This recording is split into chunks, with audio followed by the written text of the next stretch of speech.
Hello, my name is Patrick Rocks, and this is my oral presentation for my action research study.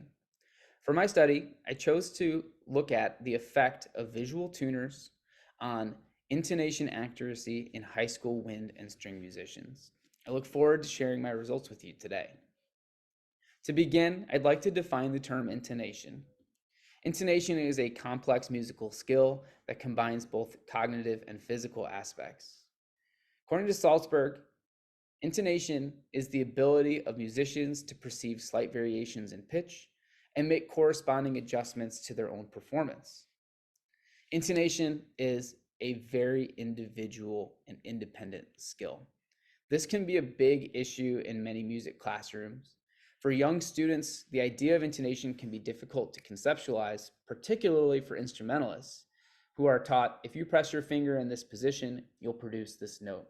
And the nuances of pitch, flatness, or sharpness can be difficult to learn, especially as young musicians. Teaching intonation accuracy can be a challenge too, and later we'll discuss the effectiveness of many of the strategies that teachers have historically used to help students improve in their intonation. Finally, intonation is just a very important skill for any performing musician. Whether you are performing as a soloist or in an ensemble, performing with good intonation can only improve the quality of your performance. Within the literature, um, researchers have tried to understand what influences our ability to tune. A popular theory is that if one has good sense of pitch perception, they can have a good sense of intonation accuracy. Hopkins in 2013 polled a number of high school music teachers and found that this theory is applied to many of the strategies that they use, particularly ear training. The idea that if a student can identify if their sound or another sound is out of tune, that is going to develop their ability to play in tune themselves. Unfortunately, in many studies, a weak to non-significant relationship has been found between the ability to perceive a pitch's out of tuneness and that person's ability to actually play in tune. Some studies, though, have found a moderate relationship between these two skills, but one explanation for those contradictory results is that there's not a common method of measuring pitch perception. And so that could potentially be a reason for those contradictory results. Another area of study looks at the quality of a reference pitch or pitch source and how that can influence an individual's perception of tuning.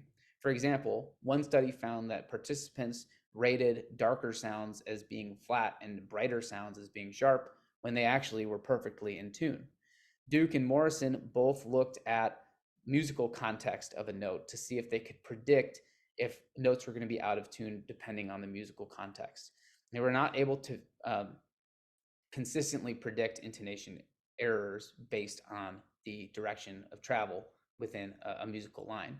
And finally, in studies where participants were asked to produce a tuning note, when they did, and they said, this is the note that I'm playing in tune, there was a tendency for those results to be on the sharper side.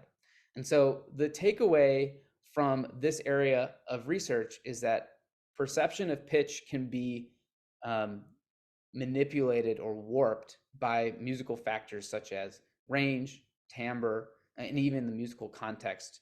And that pitch perception alone is not going to be sufficient to helping an individual improve in their intonation accuracy. So researchers have been interested also in understanding what variables could be predictors of intonation accuracy. A popular theory is that the number of years of experience one has on their instrument, the more accurate their intonation will be. And throughout the literature, there have been many studies that have found this relationship, that the more experience you have playing your instrument, the better your accuracy is. Yarbrough in 1997 established a link between years private lesson experience or private instruction and improved intonation accuracy. Although more studies need to be done to establish more of a link, but this is established in the literature. Finally, researchers have been interested to understand what strategies teachers use to teach intonation and how effective they are. Studies have been done on the use of drones, verbal feedback, singing, and vocalization. And within across the board, there have not been significantly statistical relationships between the use of those strategies and improved intonation accuracy. The last area in the literature that I read about had to do with visual feedback. One particular form of visual feedback is computer-based visual feedback. And Dalby 1992 and Aksoy 2023 both conducted studies that looked at the effectiveness of a computer program that participants engaged with and received individualized visual feedback on their intonation inaccuracies. And both found that after engaging with their programs, participants showed an improvement in intonation accuracy. And this led me to think about what is something that could be more accessible to my students, and that is a visual tuner.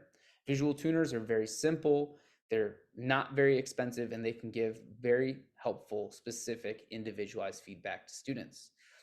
In looking through the research, there wasn't a lot out there about the effectiveness of this tool, although Griswold, Schlegel, and Springer both advocate that there could be a potential benefit to using visual tuners, especially early on in musical students' trainings.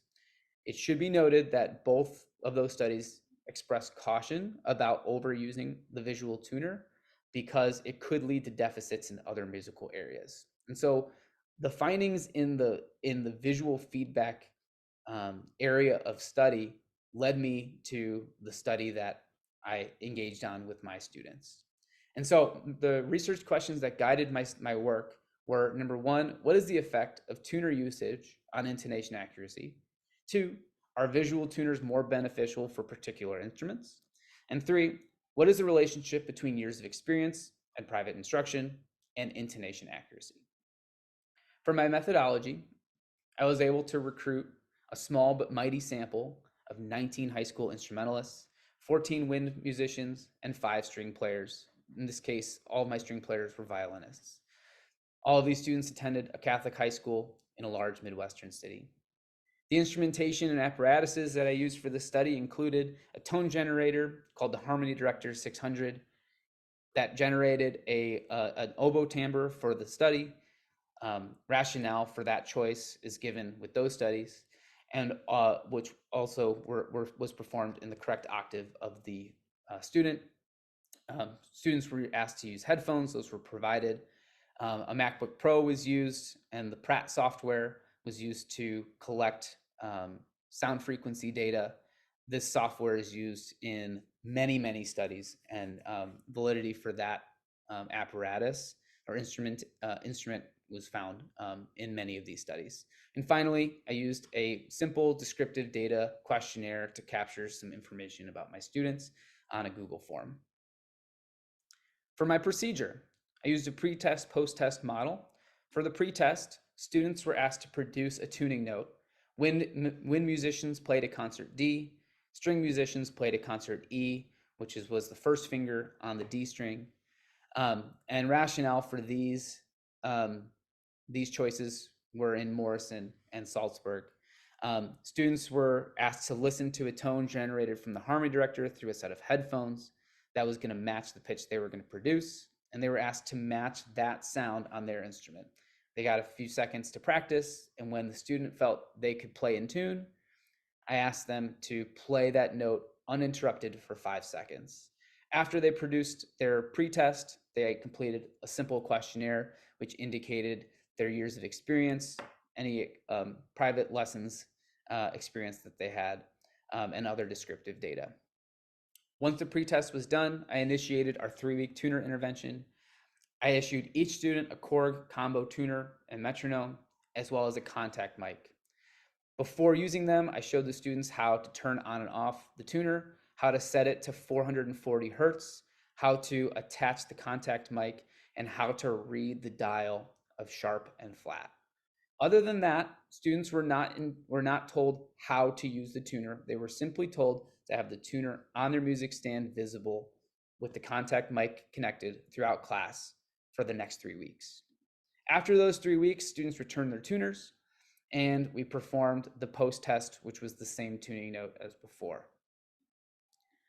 I want to quickly address how I collected and processed the frequency data and the rationale for that process. So all of the frequency data was collected through the Pratt software. Students performed their tuning note and frequency data was collected in the Pratt software.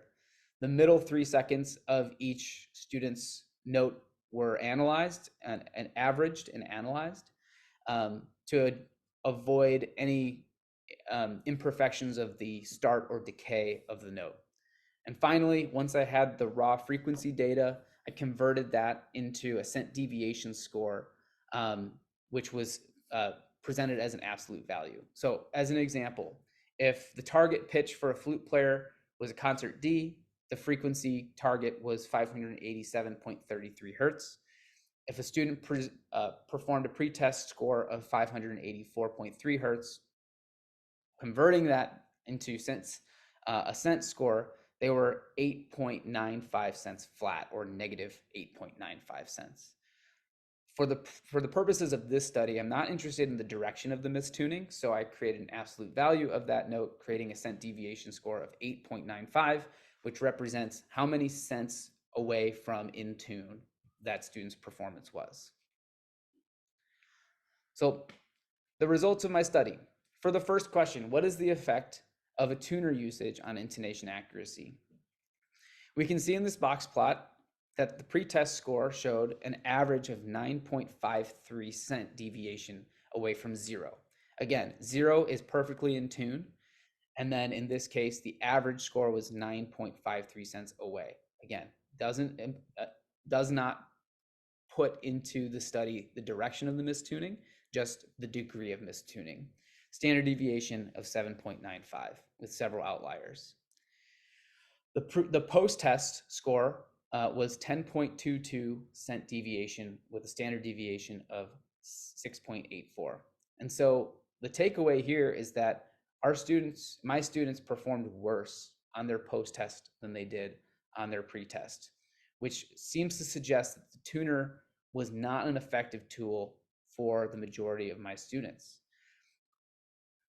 To answer question number 2, are visual tuners more beneficial for particular instruments? In my case, brass, woodwinds, and strings. My string players are all violinists in this case. In this table, we can see that potentially my brass students benefited from using the visual tuners. Their pre-test score and post-test score showed that they improved as a group by about 2 cents, with slight decrease in their standard deviation as well. So we could potentially infer that my brass students may have benefited from this intervention. We can't ignore the fact, however, that my woodwind and violin students did not benefit from the visual tuners. In fact, their intonation became less accurate from pre-test to post-test, although their variability did decrease. To answer my third research question, what is the relationship between the years of experience, private instruction, and intonation accuracy? I created these 2 box plots to show my results.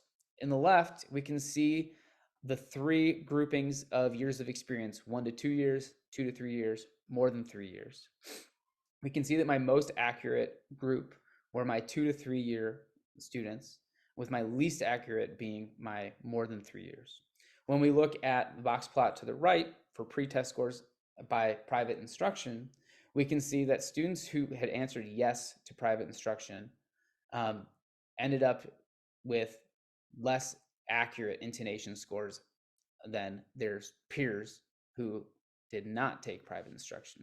So this is a really important point to make here, that these findings are contradictory to the findings in the literature that say that more experience and access to private instruction lead to better intonation accuracy. And that's something really interesting that came from my results. One thing, though, that did support a finding in the literature is that we did see an increase in accuracy between 1 year and 2 years of experience. This is supported in Yarbrough's 1995 work that showed that students made the most significant improvement in intonation between their first year and second year of experience. I did run some inferential statistics on my data.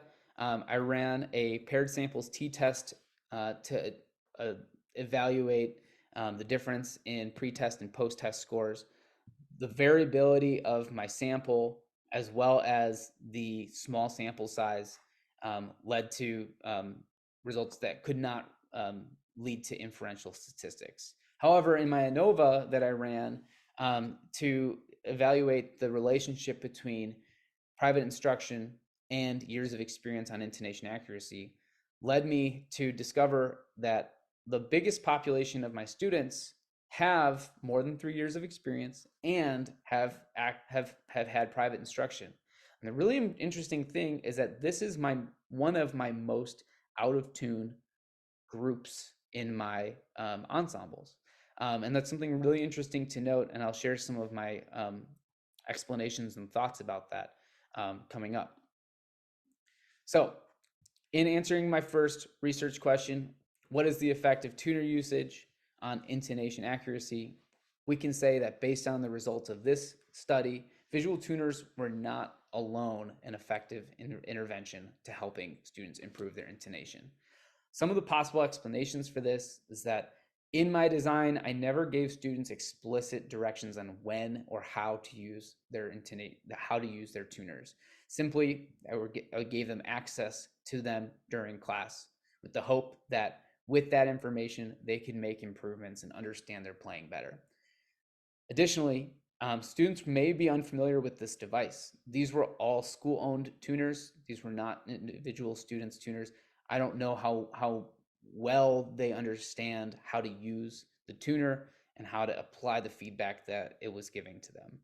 And finally, this is just anecdotal, but students mentioned that it was difficult to manage having the tuner on their music stand during rehearsal. Many reports of getting kind of tangled up in the contact mic wire, turning the page and covering the tuner, and just having too much to kind of manage on the music stand may have led to the ineffectiveness of this strategy. For question 2, are tuners more beneficial for particular instruments? It's unlikely that tuner usage alone can account for the improvements that our brass students saw, but it is important to note that my brass students did show some improvement from pre-test to post-test after using the tuner. Woodwind and string students, however, did not see that same benefit. Some possible explanations for brass students. Brass technique is very related to making small adjustments in pitch using technique and embouchure, and perhaps the use of the tuner matched a lot of the things that they think about with their airspeed and direction. And so that could potentially be a contributing factor to why the brass students benefited more. Another thing that's interesting that I did a lot of thinking about is that as their teacher, I'm most comfortable modeling on brass instruments. So if I'm going to show students how to do something or model, I'm going to pick up a trumpet or a trombone to do that. Rarely do I pick up a clarinet or a flute. And this is actually my first year teaching orchestra, so I'm not comfortable modeling on violin. And so I wonder if hearing me play on brass instruments more often helps my brass students play with better intonation or better tone. And so a recommendation for maybe some future research could be, is there a relationship between the primary instrument of the director and the intonation accuracy within the different sections of the ensemble? Finally, my third research question, what is the relationship between years of experience in private instruction and intonation accuracy? The findings in my study were contradictory to the two commonly held findings in the research. literature, which is that years of experience in private instruction are predictors of intonation accuracy. In my case, this was found to be the opposite. In fact, one of my least in tune subgroups within my sample were students with more than 3 years of experience and private instruction. And so that's something that's really important to take away for me, and for me to do a little bit more thinking about. Um, and we also found this connection that was found in Yarborough 95, which showed that intonation improved between first year and second year playing. And that was found in my study as well. Some of the possible explanations for these results are that intonation is possibly a new concept for my students. I've only been the band director, orchestra director at this program. In fact, the program has only existed for 1.5 years. And so we're kind of building the instruction as it's going, and potentially this is a new concept for many of my students. To answer the question about the private instruction, excuse me, when in the survey that students took to indicate their level of private instruction, there was no levels other than yes and no. And so a student that had 6 years of private lessons and a student that has taken a week of private lessons could answer yes to that question, which may have limited the accuracy of the private instruction answers. And then finally, within my teaching context, there is a wide range of musical ability, musical experience prior to high school, with many students joining high school band or high school orchestra having never played in an ensemble before, particularly string players who had played lessons, had taken lessons, but not participated in an orchestra before. So ensemble playing is a new skill for many of my students. So finally, the implications of my study and my biggest takeaways as an educator is that intonation truly is a complex musical skill. There's no silver bullet to teaching intonation. It appears that intonation is a combination of time spent on the instrument as well as intentional instruction. Going forward, I plan to stay up to date with the research findings on intonation research, and apply that to building a curriculum that intentionally helps students develop their intonation. My second takeaway from my findings is that intonation accuracy is a skill that my students continue to struggle with, regardless of their level of experience. Every student in my band and orchestra program could benefit from intentional instruction on intonation. And moving forward, intonation needs to be explicitly taught and reinforced at every level and in each ensemble.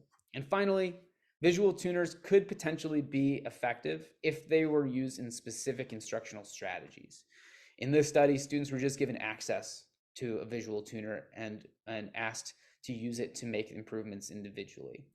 I think that going forward, an extension of the study could be to develop a curriculum that hopes that is intended to help students improve in their intonation, and specifically use tuners for a specific purpose, not necessarily to be constantly giving feedback on intonation, but specifically to work on a particular skill.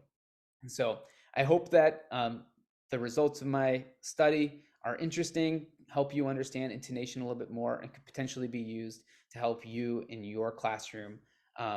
I certainly have learned a lot about how intonation works and how I can help my students improve going forward. Thank you for listening to my presentation.